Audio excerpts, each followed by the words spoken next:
Welcome to the Porn Reboot podcast, where you get practical tips to gaining control over your porn or sex addiction. We help ambitious men end their out-of-control sexual behavior with pornography, sex, and masturbation so that you can maximize your life, perform at your potential, and remain in control in the driver's seat, which is where you have to be in order to gain or maintain the success you want in life.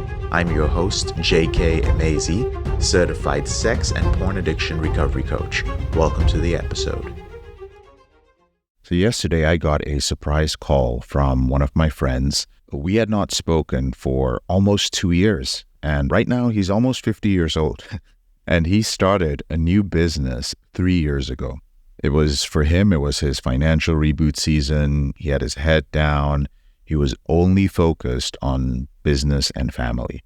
And this was a guy who knew me from way back in my door-to-door sales days in my 20s. And I saw his number and I was surprised. And, I have this new thing where, because I had been ignoring calls of friends and postponing calling them back because my schedule was so regimented. So for years, I would see friends call during the day, and I'm like, come on, y'all know better than this. Y'all know I'm working. And I didn't want to break my flow because of my ADD issues. So I would just tell myself I was going to call them back later on in the day. Now, any of you who has any form of ADD knows that the moment you postpone something till later and you don't write it down in a place where you can see it, that's it. It's gone. It's under the rug. It's disappeared. And so what happened was months would go by. I would not call my friends back. So this year, I made a decision to pick up all calls from close friends, as long as I wasn't on a call at that time. And it's not like my close friends call that often. It's quite rare, actually. I saw his name and I was like, you know what? I'm going to pick this up. And he asks me, he's like, hey, man, long time no see. And after all the pleasantries are aside, he says, I want to ask you something, man. He's like, is it normal to feel nothing when I receive a big check? And I was like, well, what do you mean, man? And he said, well, that I've been doing pretty well financially in the last couple of years. And I just received the check and I was thinking about who do I have in my social circle that I can speak to about these numbers, who will just not judge me or be jealous or feel weird about it. And he's like, man, I haven't talked to JK in a minute. I was like, okay. I was like, well, how big is the check? He said, well, last month I made just over $250,000 after taxes. So this is how much he made. He runs a business, but his personal check after all his expenses and taxes and everything was around $250,000 for a month. And I say, that's a nice check. And he's like, I know it is. And he says, but I thought it would feel different. And I proceeded to break it down to him and tell him that, we visualize, I and he and many of the people in my close circle, we had visualized our successful self for so long. And we had surrounded ourselves with people who thought that way until we eventually normalized it. I remember personally just vividly imagining my life as a grown man. And I was in my 20s, but I didn't see myself as a grown man back then. I was like, I'm still a boy, acting like a boy, porn and so on. But I still visualized. And I saw myself as a grown man, a mature man, and what my life would look like and what intimacy with my partner would look like. What does my relationship look like? What does my home look like? What does my lifestyle look like? What does my spiritual life look like? And I just did that over and over again during my reboot morning routine till it just became a reality. And I'm sharing this story with you because the same thing happens with rebooting from our compulsive behavior. When you get to that point, there is no big parade. There is no banquet. You don't get a coin or anything. It is just that quiet personal recognition that you dreamed something. You desired freedom, or you desired control, or you desired peace, and you achieved it. The only trophy that you get is now, this moment. It is the quality of your response to your current moment. And I'll tell you this, you will be sitting there or standing there or walking or in whatever situation that is, and you will feel it. For me, it was being in a public place and seeing pornography played at a party and not having any sort of reaction during or after. Instead, feeling a sense of sadness for the people who were engaging in that. Not the people who were watching it, but just feeling sad about the situation as a whole. Like, wow, like these people have to perform or choose to perform their sexual acts for the entertainment of others. Something that is private, something that is intimate. They have to do it in this way. And in that moment, whatever your moment is, that was my moment. Yours could be in a moment with your future wife or your current partner. It could be a moment of great temptation or rather a moment that you would have seen in the past as a moment of great temptation.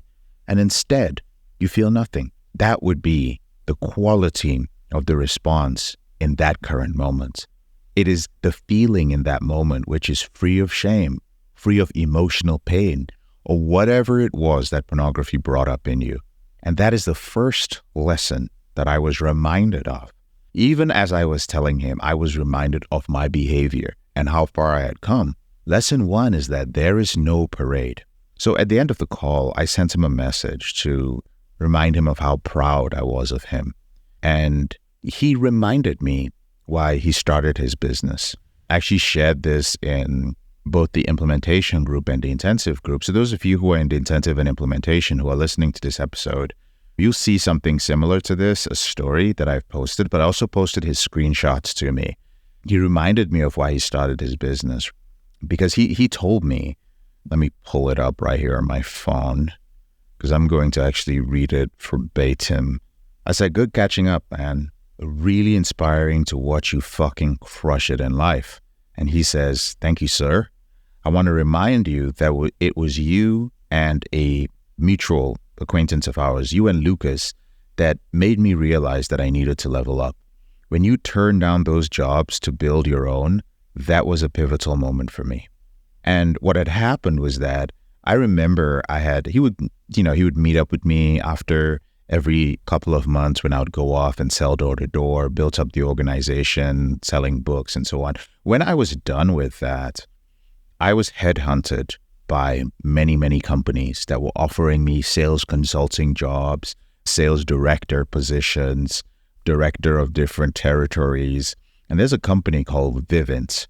I don't know if they're still called Vivint now, but they're a door-to-door solar and security company out of Utah. And they offered me about $300,000 to work for them with a promise of about $1.2 million in commissions in my first year. That's what I would make. Obviously, I'd have to work my ass off, but that was roughly what it would be. I turned them down to continue to build Porn Reboot because at that point, I was 31 years old and I'd been blogging anonymously about quitting pornography for the past 3 years. So I was not going to postpone listening to that voice in my heart any longer.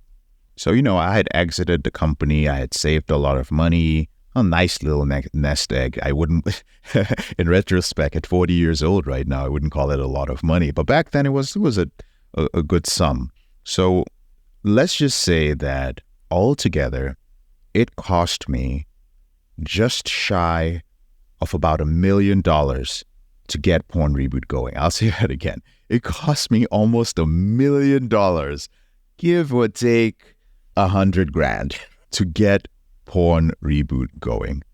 For most people to sink that amount into their dream, and this is the first time I'm actually publicly opening my mouth to say the amount, but to sink that amount into their dream is not something most people will do. Bear in mind, this is not like a venture capital or private equity backed enterprise. This is bootstrapped by me. This was like everything that I had picked up, I'd saved and worked for and slaved away through my 20s. This was my everything, went all into this. I put everything except a few investments, and those investments, I eventually heavily leveraged them to pursue the dream of not being the only one to suffer in silence with my addictive behavior. It was like the only thing that I just was shocked. I would look around me and I was like, why is no one talking about this? Why is everyone talking about alcohol and substance abuse and, all these different things? Meth was becoming the thing back then, a decade ago. It was becoming a serious epidemic in some areas. prescription drug abuse. And I was like, why is no one talking about pornography? But anyway, at the end of the day, my brother, I wouldn't have it any other way, because watching a man come into our group and then grow over the months in every area of their lives, that has been a trip, because there were some moments of doubt. There were moments where I was just like, maybe there's a reason that nobody's talking about pornography or offering something to help people. Maybe it isn't a problem. Like, I had those crazy moments, but I knew it was a problem for me. I knew I had struggled those years. That was very real. Like, I would go back to my journals and I'll look through it. I was like, no. This is some real shit. Like, I have piles and piles and piles and piles of paperwork, of feelings exercises, of conversations, of dialogues. I was like, it's real, or I am a crazy person, or I was a crazy person because I was rebooted at that point. So right now, it is indescribable to witness a man's transformation. I just don't even know how to explain it. I guess this is what living with purpose must be. I don't know, but it is humbling to be trusted by not just any type of man, but the type of man who was like me, who found it very difficult to trust. So for all of you who listen to this podcast, whether it's your first time or your 600th time or your 1000th time, for all of you who have become a part of the program, who have checked it out, it doesn't matter. Even if I don't care what your views are of me, you're hearing my voice. I thank you. I really do. See, this friend of mine, he had watched me disappear for months on end. He watched me go to Utah, Orem, Utah, to work one-on-one with my first few hundred clients when I was building the framework for the system, because I wanted to test it. I wanted to stress test the system. I wanted to simplify it. I didn't want anything complex. And that was when I realized while I was in Utah, I was like, you can't make a complex system. Like, the shit that you did was complex for you because you were figuring it out, JK. You were figuring it out for yourself. There was so much trial and error. Like, people are going to run away. They're going to just feel like it's too complicated to end their behavior. So I simplified it. I was out there gobbling up every certification that I could find. I was studying every book ever written on sexual compulsion. I was also, to be honest with y'all, getting called a scammer by the very same therapists who ended up copying elevated recovery, or in some cases, which is interesting, reaching out later on to ask me to train them. And we know that because I've kept every single email that I've ever received. And this guy was there. He heard all the stories when I had problems with my girlfriend, who's still with me, like 15 years and 9 months. The 9 months part is the one she reminded me the other day, that it was 9 months. Like, leaving my girl in bed past midnight to call back clients that I was keeping accountable. So back in the day when it was just me, I was the accountability partner. I was the coach. I was the everything. Guys would text me. The notification would go off. I'd wake up. I'd be, hey, bro, what's going on? He's like, hey, man, like, I'm about to go see an escort. I'm about to do this. I'm about to do that. And to him, my friend, he was like, that's worth it. And he knew it was worth it, and he believed it was worth it because he himself had a dream. So the second lesson that I was reminded of is that you shouldn't doubt yourself. If there is something in your heart that resonates with you, don't wait. I had no example of anybody else out there who was doing what I was doing. No example of it. There were some people who were talking about it, but the dream I had, all the way till right now in front of me, and I'll talk about this maybe later on in the week, I am sitting with our first box that I've received. Seamus has received the other one from our partner lab for blood work. So now we've gotten to the point where we can partner exclusively with the lab, and Elevated Recovery can now do blood testing, which means that we can test your hormone levels before you are brought into our program. We can have it sent out to the lab. You can do that yourself if you want to. They'll ship it back to you, all the results. You can go online with one of our board-certified coaches, and they can look through your blood work before you even start this process, and we can find out what's going on with all your hormones, with all your neurochemicals. And we can do this throughout the process of your reboot so that while you're going through your reboot, you actually have markers of your progress that are biochemical in nature. And it's all stored for you on our system. I mean, this was a vision that I had. I didn't know how I was going to do it. And I have the physical box right here. It's phenomenal. So I want to tell you that go after whatever your dream is. Like, surround yourself with people who are as delusional as you are. It's incredible how much you can accomplish when you cut out all the distraction and you focus on only what matters. As far as I'm concerned, Elevated Recovery is the greatest company when it comes to dealing with sexually compulsive disorders. That is it. Like, there's nothing else. And when I say delusional, it means that I am working on it. Like, we're not going to stop.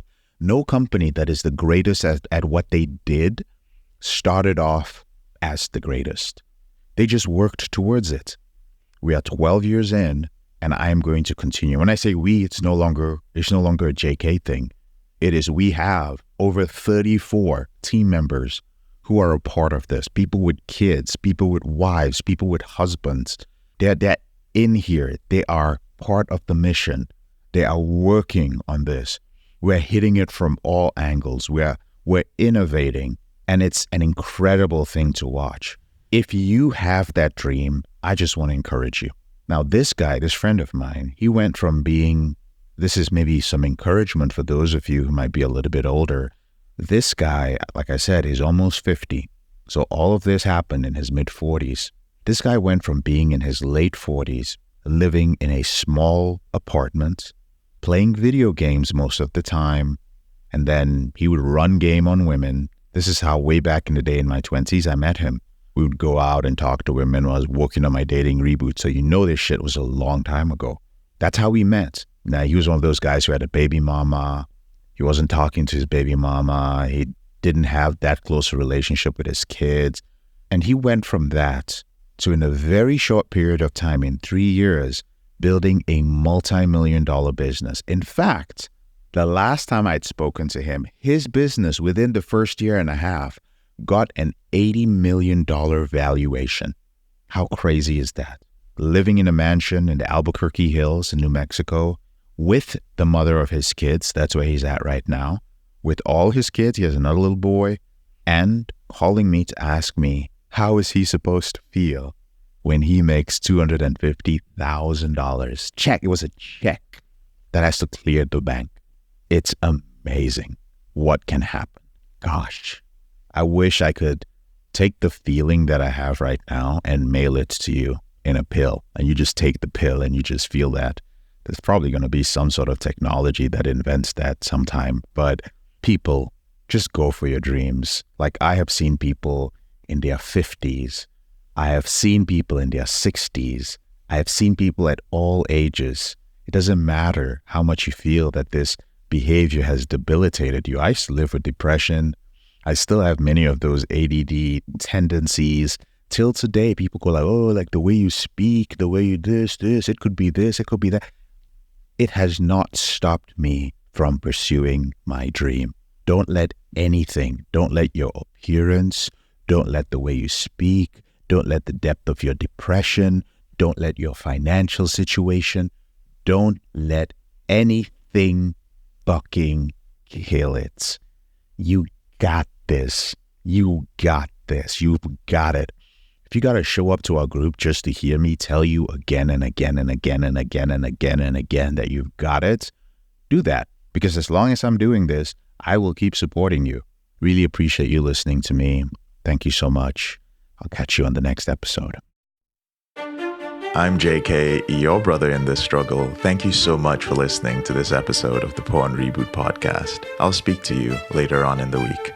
If you found this episode helpful, here are 4 ways I can help you with your out-of-control sexual behavior for free. The first way is to grab a free copy of my book, Confessions of a Porn Addict, 7 Secrets of Porn-Free Men at elevatedrecovery.org, or visit the link in the description below this episode. The second way is, if you're not sure where to start, but you'd like to learn more about my team and I, If you'd like to spend time with like-minded professionals and business owners who are controlling their behavior, then join our free and confidential group, the Porn Reboot Group on Facebook. There's a link to join in the description below this episode. The third way is if you need help right now because you have a burning issue, your behavior with pornography is hurting you mentally or emotionally, you're about to lose your relationship, you want to live up to your potential, be an authentic man, and free yourself from shame, guilt, and underachieving, then click on the link in the description below this episode that says free coaching call. And the fourth way is to leave us a 5-star review if you enjoy this podcast, so that we can reach more men who are struggling in silence and bring back the lessons we learn from coaching them to freedom.